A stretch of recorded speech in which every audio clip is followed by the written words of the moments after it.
Is an India-China war inevitable? War clouds over Ladakh. Desperate after Pangong Lake debacle, Chinese build up troops at the line of actual control. Is the time for diplomacy over? Or will India-China talks in Moscow melt the ice? War clouds on the India-China border. That's our top focus on India First.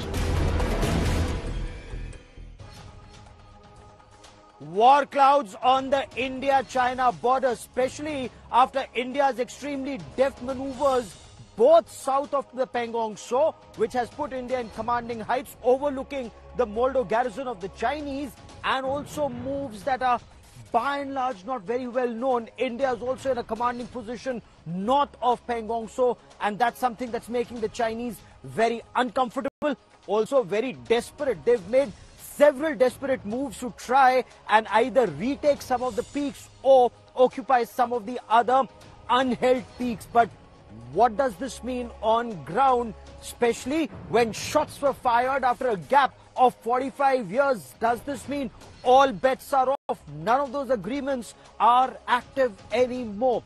This India Today special broadcast comes to you from the Indian Air Force Station at Ambala. In less than 12 hours from now, the Rafale Omni-Role fighter jets will formally be inducted into the Indian Air Force. The first 5 of the 36 Rafales. The French Defense Minister has flown into India.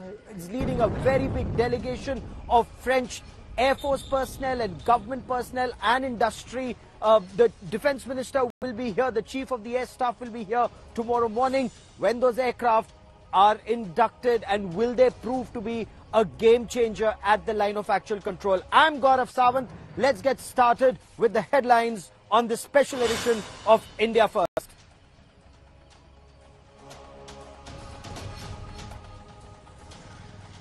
BMC demolishes actor Kangana Ranaut's office in Mumbai. The actor cries foul, calls it vendetta politics. Bombay High Court intervenes to stop the demolition.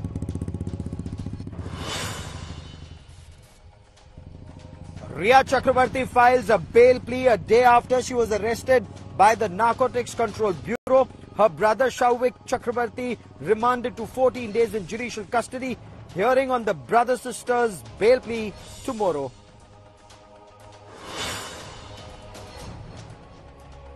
Delhi records the biggest ever daily coronavirus spike with over 4,000 cases. India's nationwide tally now crosses the 43 lakh mark with almost 90,000 cases a day. India's COVID-19 vaccine trials are on track, claims the Serum Institute chief Adar Poonawalla. This as the vaccine trials by Oxford in the United Kingdom is put on hold after a volunteer falls ill.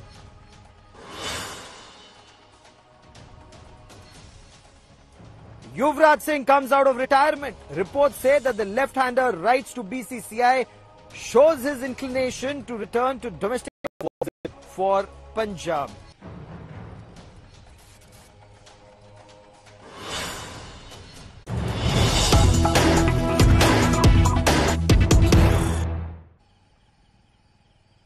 The situation along the line of actual control in Ladakh is extremely grim. Remember, once shots were fired, all bets are off. India's ramped up deployment along the line of actual control, especially in areas where the Chinese are trying to dislodge Indian forces. They've made some attempts, but India read out the riot act. India has also very clearly drawn the red line. Now, barbed wires have now been placed in some areas, and the Chinese have been told. So the brigade level talks are happening, and in these brigade level talks, India has made one thing very clear to the Chinese. If they try and cross the barbed wire, then all those protocols in the past may not be followed, and India will fire for effect. That's what sources are telling India today. Remember, last time it's the Chinese, we are told, they opened fire, then tried to blame India. I quickly want to cut across to Leh and bring in India Today's Abhishek Bhalla, who joins us with more on the story. Abhishek, bring us the inside details of what transpired in the conversation between the brigade commanders on ground. Gaurav, this is a big signal from the Indian Army. They have set up these temporary obstacles, and this has been communicated to the Chinese Army that the final frontier shall not be crossed. And if they attempt to do so, then they should be ready for all the repercussions. And why this is significant is because the Chinese PLA had been making multiple attempts to dislodge the Indian troops who are occupying some of these heights. And this has been irking the Chinese, because from here, Indian Army can have a very close look to all Chinese military installations, military bases in the area. And in the last few days, what sources have told us is that the Indian Army is not just occupying important heights on the southern bank, but also in the Finger area. And that's the reason why that yesterday, the Chinese Army actually was seen enhancing their deployment. A lot of Chinese activity was noticed by the Indian troops, and this has been communicated in the brigadier level talks Abhishek, to the stay Chinese with me. that Let's this is take the this red line. Forward, and China's desperation. Yes, India's red lines are very clear. If China attempts to cross the red line, there will be consequences. What explains China's desperation at this point of time on ground zero? Has China been outwitted? Has China been outsmarted? And is that desperation an indicator that China may try and up the ante? Are war clouds now looming large over Ladakh or all across the line of actual control? China has put out a number of propaganda videos of firepower demonstrations, of rockets being fired, of artillery being fired, of armor being moved. What does all of this indicate? Does China now want to up the ante, occupy unheld peaks, or try to make an ingress and hold some Indian territory before snows in October and mid-November? Remember, even the 1962 war happened in October and November. Abhishek Bhalla with our top story tonight.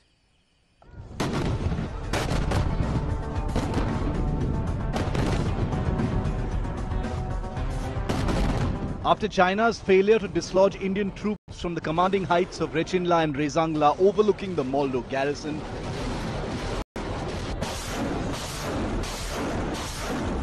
China released a propaganda video of artillery and rocket assault exercises in Tibet.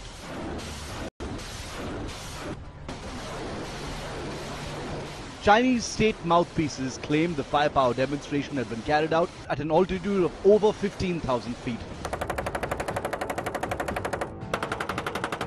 China has steadily built up forces in the area south of Pangong Lake after being surprised and outmaneuvered by the Indian Army on the night of August the 29th and 30th.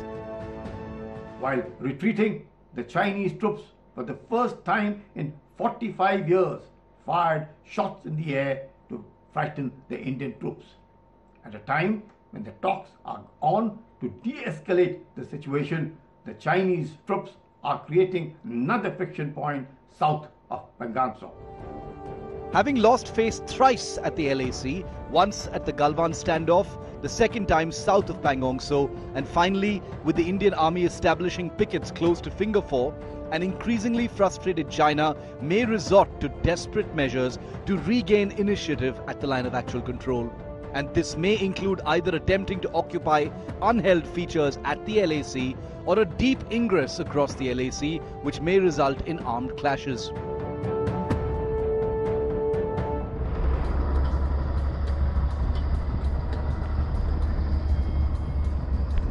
With winters coming in, the window for opportunity for China to act is closing.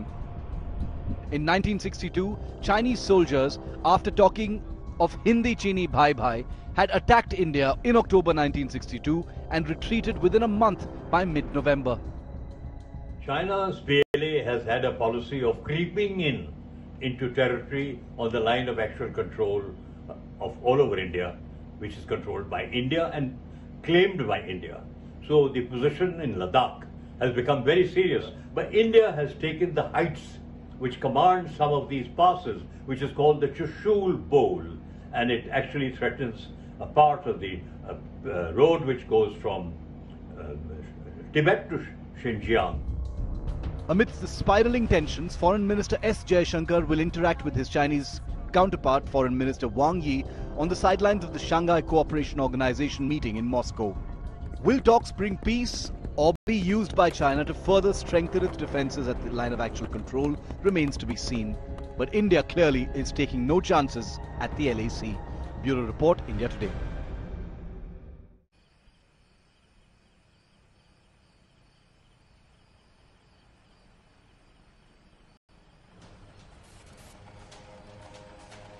India just cannot afford to take chances with a country that indulges in deceit at the line of actual control. Joining me now on the broadcast is Lieutenant General Syed Ata Hasnain, Air Vice Marshal Arjun Subramaniam, and Ambassador Ashok Sajjanhar. Three men who understand China and Chinese deceit very well.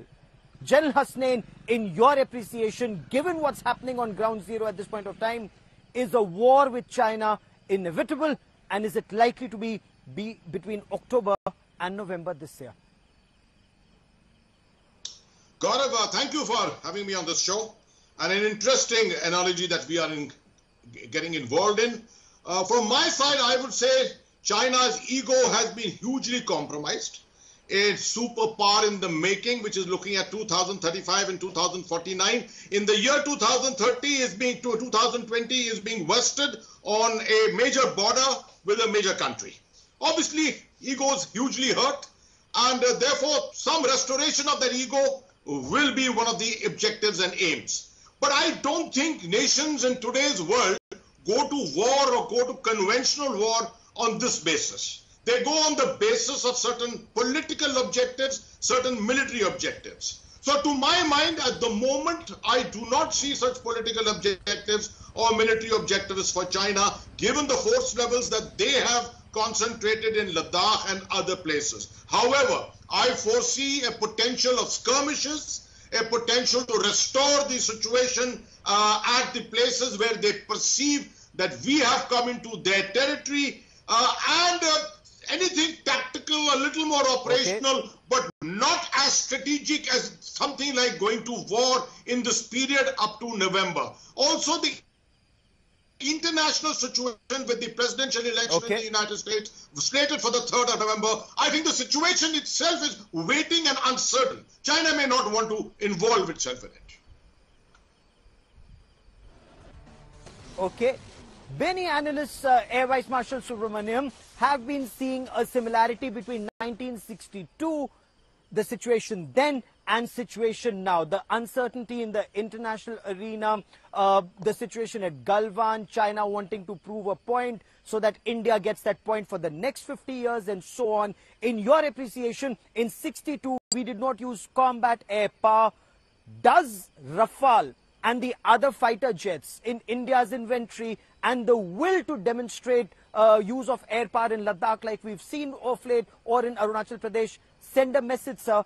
Is this a game changer in 2020? Thanks, Gaurav. And before that, I just wanted to slightly offer you a different analogy. I would believe that the current situation on the line of actual control is very much like the situation that was that existed on the 10th of September 1967 across Nathula. And I think after that, I don't think India and China have ever been closer to a skirmish, as General Hasnain has mentioned, as it is today. Now coming to, because if you recollect, on 10th September 1967, there was a scuffle across the wire at Nathula.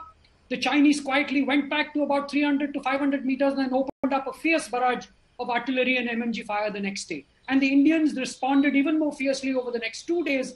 And then the action shifted to Chola Pass 2 weeks later.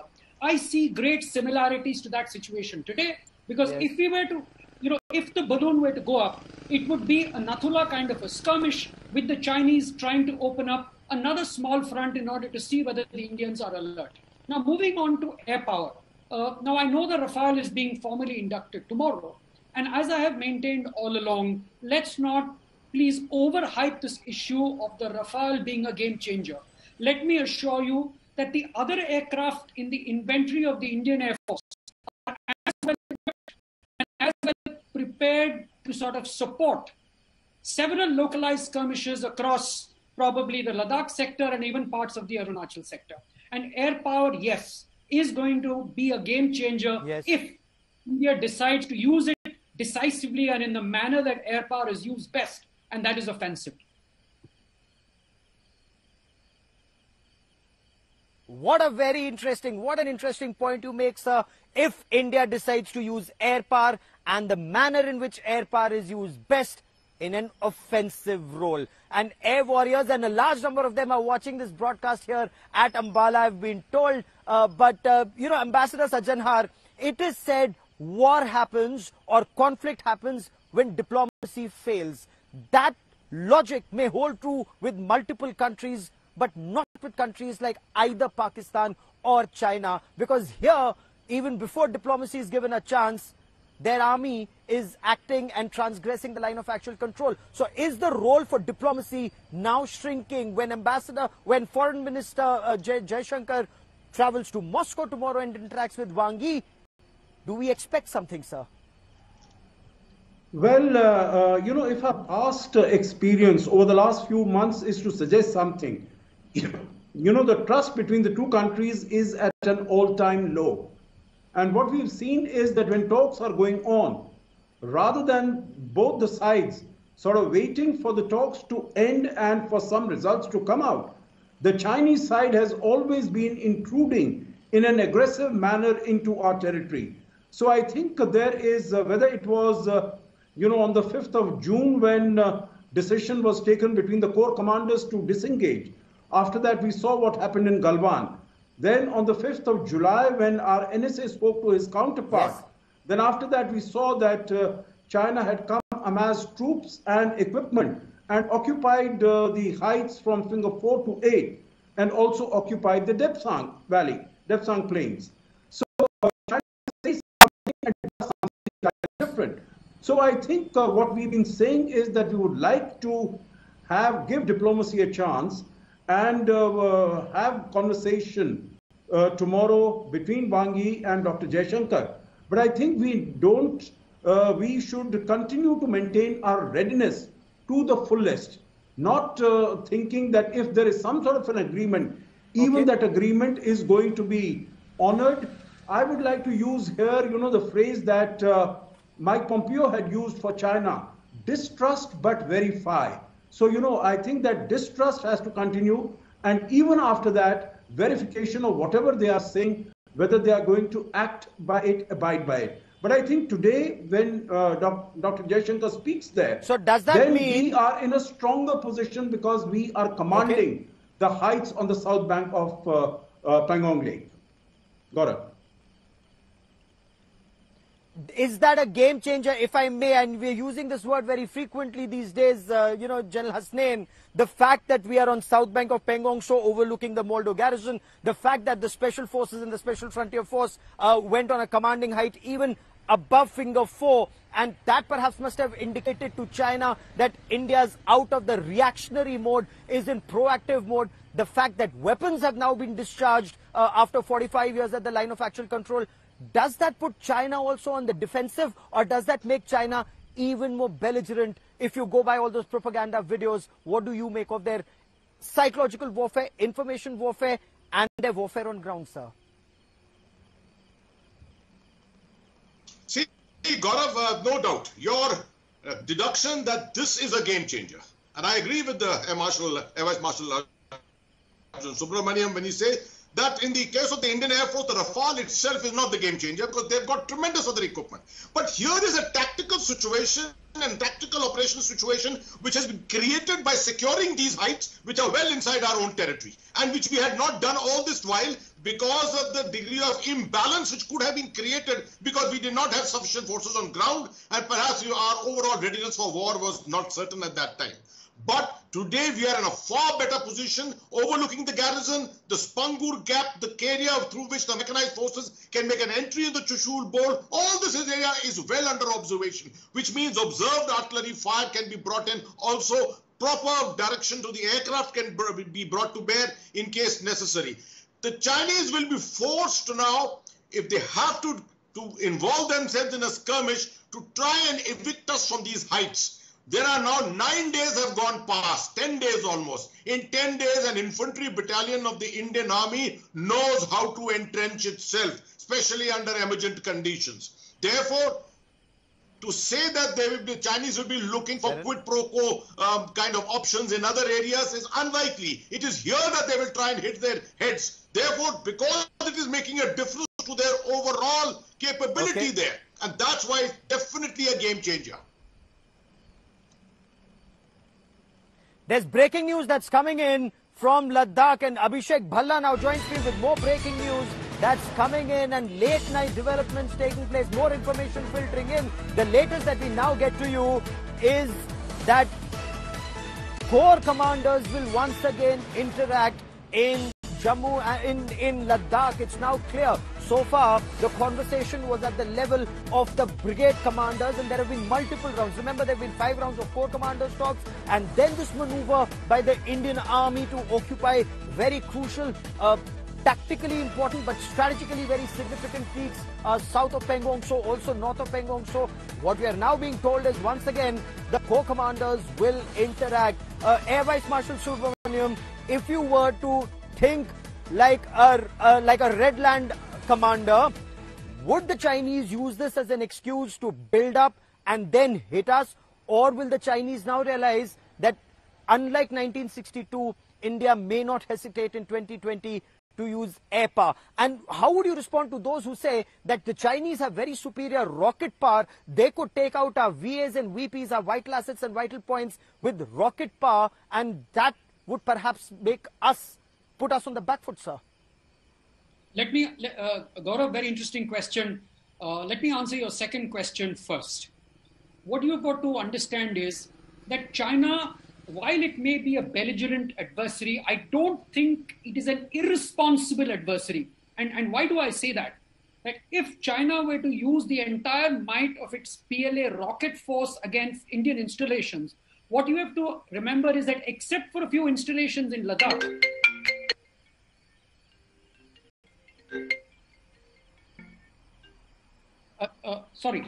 so except for a few installations in Ladakh, all other military installations in India are located within populated territory. So a rocket assault by the PLA rocket force is likely to cause a great amount of collateral damage if they were to target a wide range of airfields and other systems of the Indian military. So I think the PLA will be pretty circumspect in unleashing the entire might of their PLA rocket force if they see that they are going to be engaged either in one or a few limited skirmishes along the line of actual control. Now, you asked me to put on the hat of a Red Line commander, and I'll do that. Fair enough, You know, the PLA presently would be having a series of dilemmas exactly as the Indian military leadership would also be having. Now, for 25 years, if you as the military have been prepared for an eventuality to prove yourself, which is what the PLA has been undergoing during its modernization period over the last 25 years, I think the PLA sees that now it is ready to take on the mantle of Xi Jinping's vanguard in his thrust to become a global power. And this, it sees also as an opportunity to prove itself. Because if you look at China's 4 principal adversaries, Japan, Taiwan, Vietnam, and India. Yes. I think with Japan and Taiwan, since they have the umbrella of the United States, China would be very wary even to open a limited front because that would expand the front excessively. With the Vietnamese, they've had a bloody nose as recently as 1979 to 1985. Now, in the Chinese perception, there could have been a feeling before these recent set of tactical maneuvers by India that India would be the easiest opponent to validate whatever the PLA has been training for over the last few years. And I think the Indian moves over the last couple of days have upset that apple cart of the Chinese belief that the PLA can finally prove itself as the vanguard of Xi Jinping's coercive ability. So I think the Chinese have a serious dilemma. Fair enough. That's a very important point you make. And they have a dilemma. So will the talks between Wang Yi and S. Jaishankar, Dr. Jaishankar, our Foreign Minister, Ambassador Sajjan Har, give us an indication of the times to come, or it may just be buying tactics. China would try to outmaneuver, outthink, and perhaps hit us elsewhere. No, I definitely think, meaning it's very difficult to predict, inscrutable Chinese as they are in terms of, what they are thinking or what they are likely to do. But just to speculate a little on this, we have the SEO summit happening next month, and where both Prime Minister Modi and President Xi Jinping are going to be there. I think the two foreign ministers are definitely going to be speaking about the SEO summit and about the meeting between the two leaders, and going to suggest that this is a matter we have spoken, we have tried to resolve. Let us also sort of leave it to the leaders to have a go at it, so to say. And this would be sometime in October, and then at that time they would think that maybe some sort of a solution could be worked out. But in between, I have all the feeling, and perhaps that's also the time that we need to be, yes, particularly careful about. We need to be alert in October. They attacked us in October in 1962. Yes, absolutely. They attacked us in October 1962, went back in November 1962, just when the snows were setting in, and this is the time that the Indian Armed Forces would be on a state of highest alert. Gentlemen, as always, many thanks for joining me. That is all I have time for on the broadcast this evening, but we'll be back tomorrow morning at 8. We'll be reporting from the Air Force Station Ambala as the Rafales are formally inducted into the Air Force, along with other fighter jets. Remember, the Tejas will also be here and flying tomorrow. So you have the French aircraft and you have the indigenous aircraft Tejas and many others that we'll be talking about through the day. For the moment, many thanks for joining me.